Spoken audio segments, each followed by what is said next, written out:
Balas dendam terbaik adalah tidak menjadi seperti musuhmu. Pelajaran kuat ini mengingatkan kita bahwa seringkali tindakan orang yang ingin menyakiti kita dirancang dengan cermat untuk membuat kita kehilangan kendali dan menyerang kita di tempat yang paling menyakitkan.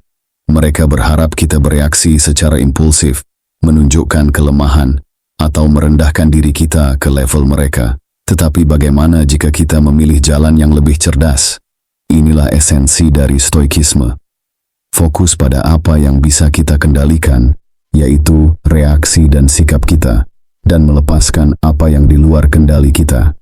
Dalam video ini, kita akan membahas cara-cara praktis untuk merespons orang yang menyakiti Anda berdasarkan prinsip-prinsip stoikisme. Bersiaplah untuk mengubah cara Anda menghadapi penghinaan dengan strategi yang tidak hanya efektif, tetapi juga meningkatkan karakter Anda. Dengan mempraktikkan teknik-teknik ini, Anda tidak hanya akan membuat frustrasi mereka yang berusaha menyakiti Anda, tetapi juga memperkuat diri Anda sendiri dengan setiap tantangan yang diatasi.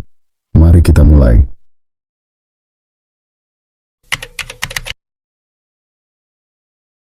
Abaikan dan jangan bereaksi. Salah satu cara paling kuat untuk merespons orang yang menyakiti Anda adalah dengan mengabaikan mereka dan tidak bereaksi. Ketika Anda memilih untuk tidak menanggapi provokasi dan penghinaan, Anda menunjukkan kendali emosional dan superioritas moral yang bisa membuat penyerang terkejut. Tindakan pengendalian diri ini menunjukkan bahwa Anda tidak membiarkan tindakan atau kata-kata orang lain memiliki kekuatan atas emosi dan reaksi Anda. Mengabaikan seseorang yang telah menyakiti Anda adalah bentuk balas dendam yang efektif, karena hal ini menyangkal kepuasan pada orang tersebut untuk melihat bahwa mereka telah mempengaruhi Anda. Seringkali, mereka yang menyakiti Anda mencari reaksi, berharap melihat dampak dari tindakan mereka. Dengan tidak bereaksi, Anda mengambil kekuatan itu dari mereka dan menjaga martabat Anda tetap utuh. Selain itu, pendekatan ini sangat selaras dengan prinsip-prinsip stoik yang menekankan fokus pada apa yang dapat kita kendalikan dan melepaskan apa yang tidak bisa kita kendalikan. Anda tidak dapat mengendalikan perilaku orang lain. Mengabaikan dan tidak bereaksi adalah cara untuk menegaskan kendali internal ini dan menjaga kedamaian batin Anda. Daripada terlibat dalam konfrontasi yang bisa meningkat dan menyebabkan lebih banyak rasa sakit, memilih untuk mengabaikan memungkinkan Anda untuk tetap fokus pada apa yang benar-benar penting, kesejahteraan dan pertumbuhan pribadi Anda sendiri. Tindakan tidak bereaksi ini dapat dilihat sebagai kemenangan diam, di mana ketahanan dan kekuatan batin Anda berbicara lebih keras daripada kata-kata atau tindakan impulsif manapun. Balas dengan kebaikan. Menghadapi mereka yang menyakiti Anda dengan kebaikan bisa membingungkan penyerang dan mengurangi dampak penghinaan. Dengan menunjukkan kedewasaan emosional Anda bangkit di atas negativitas dan kebencian, menunjukkan bahwa Anda tidak dipengaruhi oleh emosi sesaat. Ketika Anda membalas dengan kebaikan, Anda bisa melucuti orang yang menyakiti Anda. Reaksi yang diharapkan biasanya adalah kemarahan atau konfrontasi, dan dengan membalas dengan baik, Anda memutus siklus negatif tersebut. Sikap ini bisa membuat penyerang merenungkan tindakan mereka, dan dalam beberapa kasus, bahkan mempertimbangkan kembali perilaku mereka. Kebaikan juga memiliki efek positif pada diri Anda sendiri. Memilih untuk bersikap baik, bahkan ketika disakiti, mempromosikan rasa kedamaian batin dan penghargaan diri. Anda menunjukkan pada diri sendiri bahwa Anda mampu mengendalikan reaksi Anda dan bertindak sesuai dengan nilai-nilai Anda, terlepas dari keadaan eksternal. Membalas dengan kebaikan tidak berarti membiarkan orang lain memperlakukan Anda dengan buruk. Ini adalah cara untuk menetapkan batasan yang tidak memicu konflik. Anda bisa bersikap tegas dan baik pada saat yang sama, menjelaskan bahwa Anda tidak mentoleransi ketidakhormatan, tetapi memilih untuk tidak merespons dengan agresi. Pendekatan ini sejalan dengan prinsip-prinsip stoik yang menghargai ketenangan dan rasionalitas dalam menghadapi kesulitan. Dengan membalas dengan kebaikan, Anda melatih kendali atas emosi dan tindakan Anda, sebuah pilar dari filosofi stoik. Cari keadilan, bukan balas dendam. Ketika seseorang menyakiti Anda, reaksi impulsif mungkin adalah mencari balas dendam. Tetapi cara yang lebih efektif dan konstruktif untuk merespons adalah mencari keadilan. Memilih untuk menyelesaikan situasi melalui cara yang adil dan sah, menunjukkan kedewasaan dan penghormatan terhadap hukum. Mencari keadilan berarti beralih ke otoritas yang kompeten, sistem hukum, atau prosedur institusional untuk menyelesaikan masalah.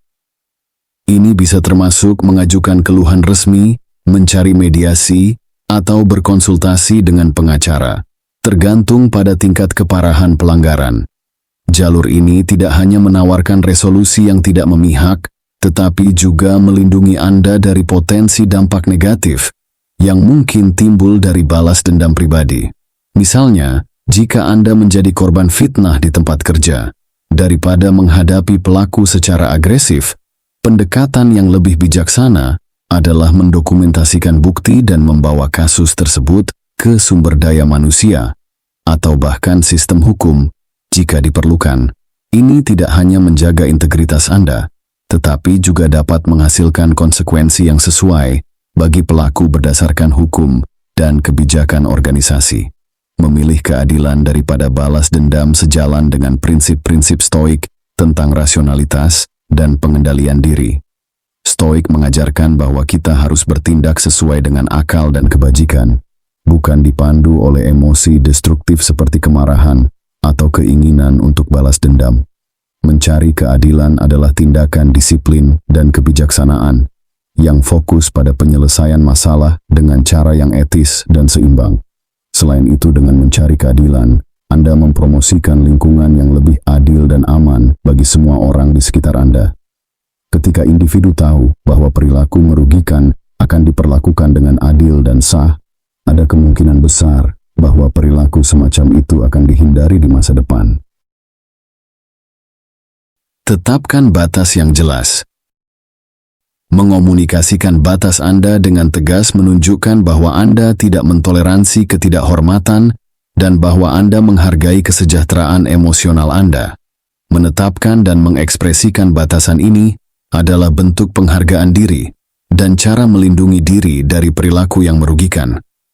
Ketika Anda menetapkan batasan, Anda memberitahu orang lain tentang apa yang bisa dan tidak bisa diterima dalam hubungan Anda. Ini membantu mencegah rasa sakit di masa depan dengan menjelaskan tindakan atau kata-kata apa yang tidak akan Anda toleransi. Misalnya, jika seseorang sering membuat komentar merendahkan tentang Anda, penting untuk secara tegas mengatakan, "Saya tidak menerima Anda berbicara kepada saya seperti itu."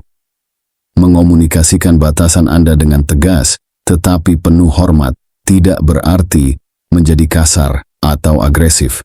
Tanpa kehilangan ketenangan atau kebaikan. Mengatakan, "Saya merasa tidak dihormati ketika Anda melakukan itu, dan saya membutuhkan Anda untuk berhenti," adalah contoh bagaimana Anda bisa menetapkan batasan dengan jelas dan langsung.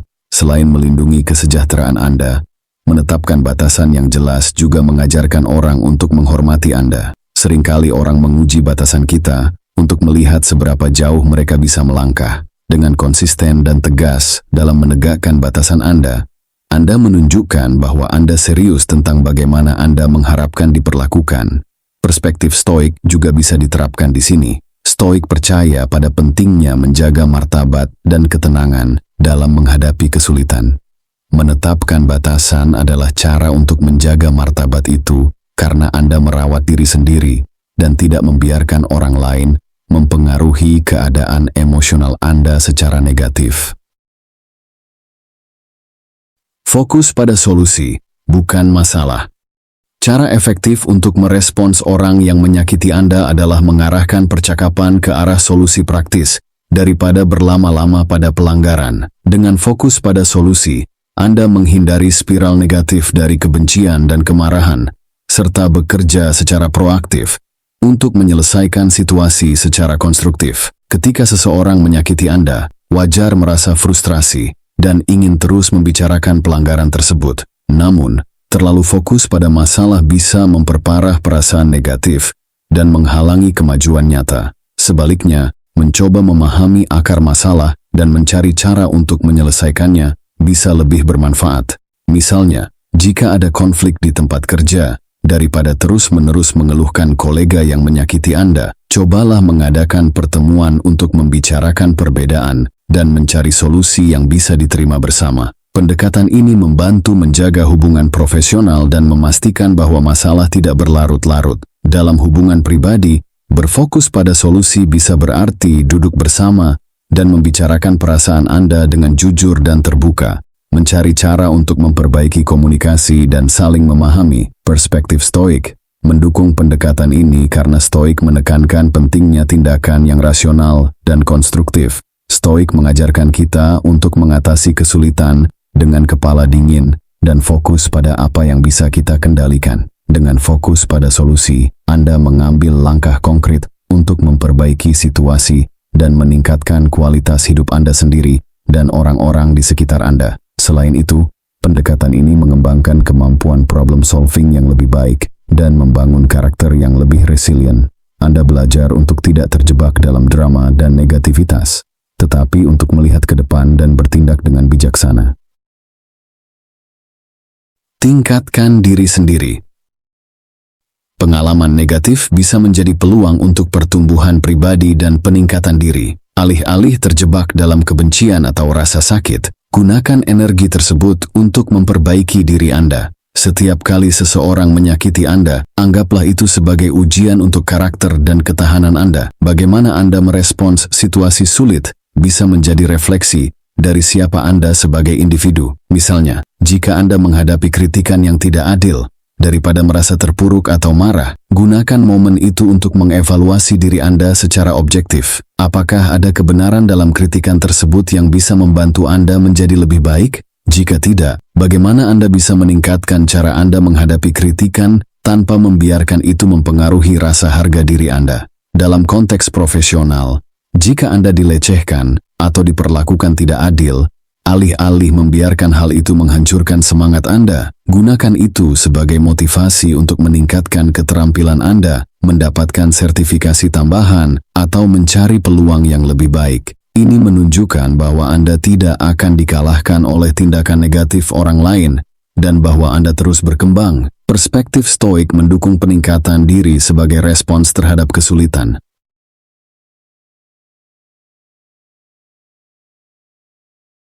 Memaafkan dan melepaskan adalah cara yang mendalam untuk merespons orang yang menyakiti Anda.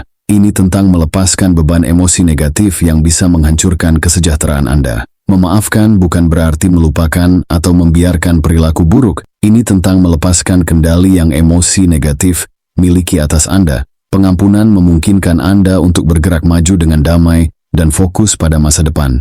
Ini adalah tindakan kebesaran hati dan kebijaksanaan yang sejalan dengan prinsip Stoik tentang mengendalikan reaksi dan emosi Anda. Saat kita menyimpan dendam, emosi negatif bisa menjadi beban yang menghalangi kebahagiaan dan kesejahteraan kita. Proses memaafkan membutuhkan keberanian dan kedewasaan.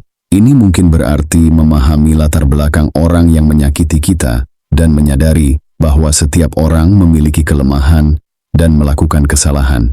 Memaafkan adalah tindakan yang membebaskan Anda dari perasaan negatif yang bisa merusak kesejahteraan emosional Anda. Dalam konteks yang lebih praktis, jika Anda terus-menerus memikirkan ketidakadilan atau rasa sakit yang disebabkan oleh orang lain, energi mental dan emosional Anda akan terkuras. Dengan memilih untuk memaafkan dan melepaskan, Anda membebaskan ruang mental tersebut untuk fokus pada hal-hal yang lebih positif dan produktif. Perspektif Stoik mendukung tindakan memaafkan sebagai cara untuk menjaga ketenangan batin.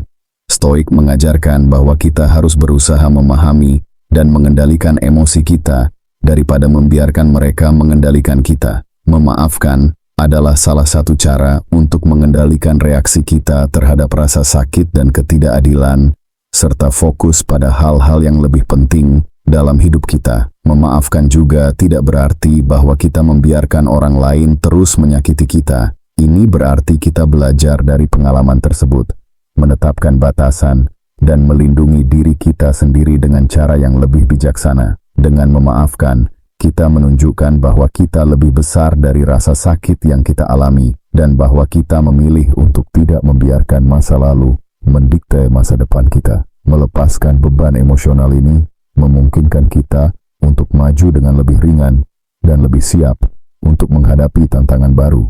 Dengan menggunakan prinsip-prinsip ini, Anda bisa merespons dengan cara yang bijaksana dan konstruktif, serta membangun karakter yang lebih kuat dan lebih resilient. Teruslah berlatih dan kembangkan kemampuan ini dalam kehidupan sehari-hari Anda.